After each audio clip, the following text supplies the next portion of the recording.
In this tutorial, you will learn how to interact with Koji, such as starting a new conversation, attaching a file, copying a message, enabling the accessibility features. This is what Koji's chat interface looks like.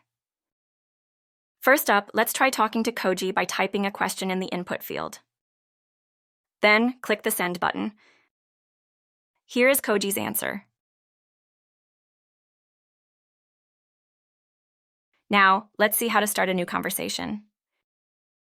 You can either click the plus button located on the left of the input field, or you can click the menu icon and click New Conversation.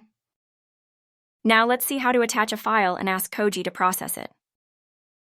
You can attach a file, such as a PDF or Word file, for instance, by clicking the Attach File button.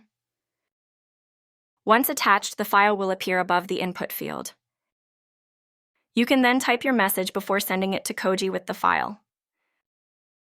Let's wait for Koji to answer. Here, Koji provided a summary of our document as we asked.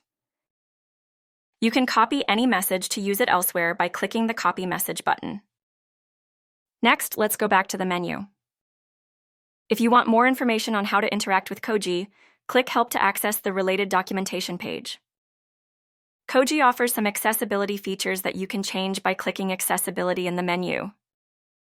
You can change the font size to fit your preferences, small, medium by default, and large.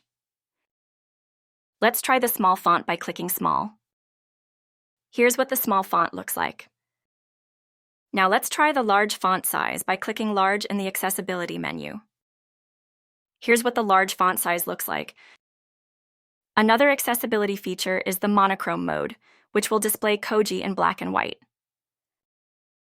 To enable this mode, switch the toggle on. Here's what the monochrome mode looks like. To disable it, just switch the toggle off.